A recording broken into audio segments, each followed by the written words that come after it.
So when we look at our actual patterns, we don't just haphazardly just throw movements or exercise in there. I typically have a movement. So a squat movement would allow us to then look at what a squat pattern or squat movement would allow us to look at what exercise we're using, right? Typically, when we think of back squat, front squat, or goblet squat, those involve, say, a piece of equipment. We know exactly kind of where that sits on the body. Well, with this, we want to eliminate all those preconceived notions and provide a very robust option for anyone that's watching this webinar, but also for any of my athletes too. I want to be very diverse in my application, so that way I can cater to everyone on my team and make sure they are individually being trained appropriately based off where they're at currently in their career, but also if they have injuries and things like that, we don't want them to feel like they're not trying to get better as well. And so this framework right here allows us to progress naturally over the course of the time I have with them, whenever I get back with them. And I'll show you guys later on how we kind of fit all this together in one spot. But we would start a lot of athletes on goblet squat, and we go heels elevated. Tend to be athletes are going to, sit on the toes or sit on the heels, and we want them to sit right over the midfoot. Now, this kind of training for us will allow us to be very, very what we call pragmatic or very precise in how we want to go about it. Sometimes we'll have weight standards where you have to hit a certain weight on the goblet squat in order to move on, say, to front squat or two kettlebell rack front squat. And then we just slowly move our way up. We might spend 4 to 8 weeks on goblet squat based off how many times I get to see the athlete. If I see my athlete 3 times a week and they goblet squat 3 times a week, we might be getting a front squat within quicker duration because I have more frequency of the actual stress. Whereas if I'm only squatting once a week, say Mondays, every Monday for 4 weeks, I only get 4 squat exposures. So you don't get to really learn the movement. We don't get to really stress the same tissues at the same rate. Whereas if I start Monday, Wednesday, Friday, and I go through the first 2 weeks at that, we're gonna get a lot of practice at that movement early on, which should hopefully set some foundational options or some foundational patterns for us to be able to maximize, that pattern itself.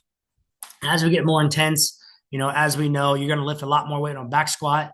Just because you can lift it doesn't mean it's the right pattern. But for us to have lower limb strength, right, it's super important to stay healthy. Or it's super important for us to stay healthy within the training period, but also as we continue to age with these athletes, being stronger typically allows them to be healthier because the game demand is going to increase as well. And so we can look at this both as a healthy and performance viewpoint. Hinge, which would be more of like our RDLs and things like that, pull throughs. These exercises are really good because they allow us to train the low back and the hamstrings without necessarily having to go straight to say a heavy RDL or a heavy deadlift or something like that. We can slow cook it, make sure the athletes are moving well before we ever really get into the full on movement itself.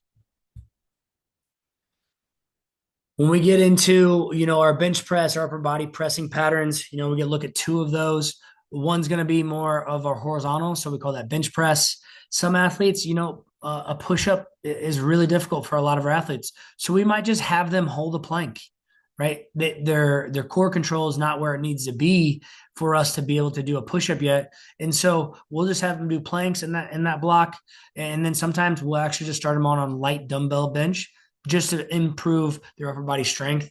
As that core gets stronger, we'll add in, and the upper body gets stronger with the light dumbbells, and you can progress those from 5, 10, 15 pounds over time.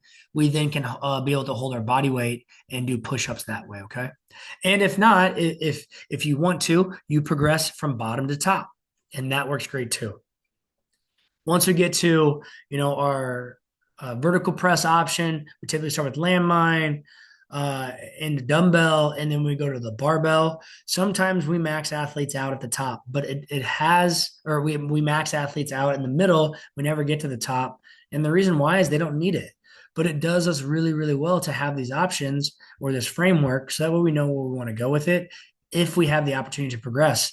But a lot of times we'll just stop at push press with our athletes, whether it's barbell or dumbbell, simply because it's a good athletic movement for every athlete to do. When we go to deadlift, we're very conscious of this. A lot of low backs, aren't prepared to pull the bar off the ground, and so we'll start them a little higher. All right, so that BAK is bar above knee, the BBK is bar below knee, and then the regular deadlift is as is from the ground.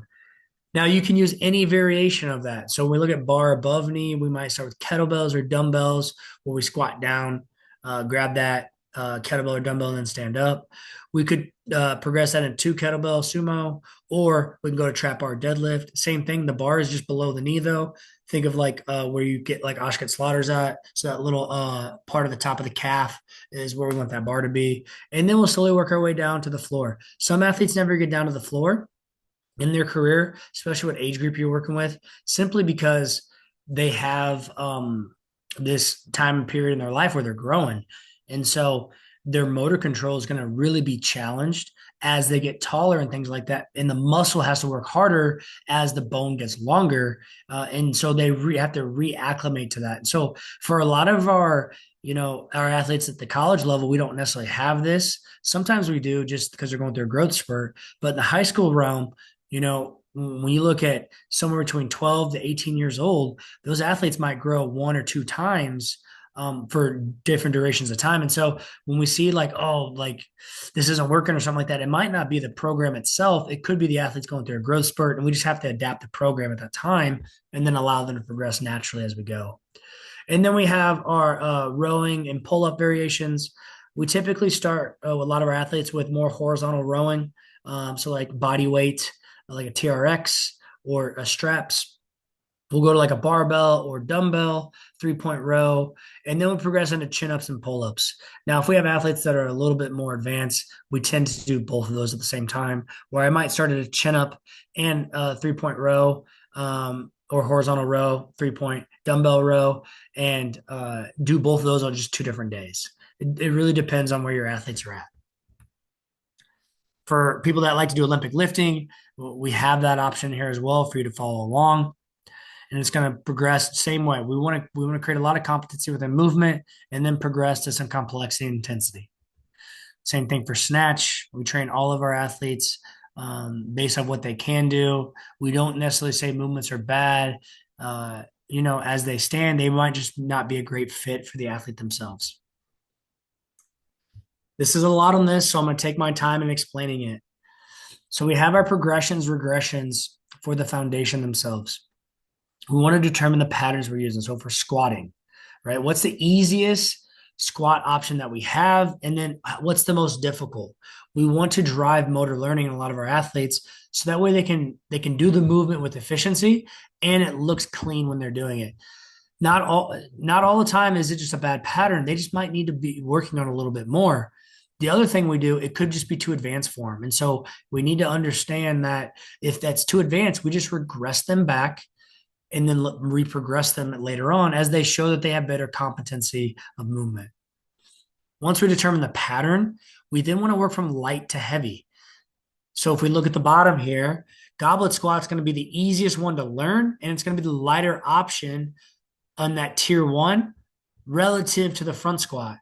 And these blocks of training typically where we would see somewhere like 4 weeks at a time. So block 1 is 4 weeks, block 2 is 4 weeks, block 3 is another 4 weeks, and then block 4 is 4 weeks, just so you guys are reading that correctly.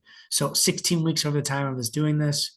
Now, we haven't decided how often we'll squat, and this is just one example of that. So we see lightest to heaviest. We call that tensile loading. Front squat's going to be heavier, higher load, more tensile load created in the muscle in the body. So it's going to be further on the continuum. Goblet squat easier, so it's going to be earlier on the continuum. Once you have already determined what patterns you're going to comfortably demonstrating and implementing, it's important that we can implement these patterns and we should be able to coach them at the same time. It doesn't do us any good to use these advanced options for things that we can't coach and we don't know what we're doing with. And so it's really important that we get comfortable with what's going on. And if not, simply reach out if you don't have a strength and conditioning coach to a qualified one to help you with a little bit of guidance, or there's some resources online as well.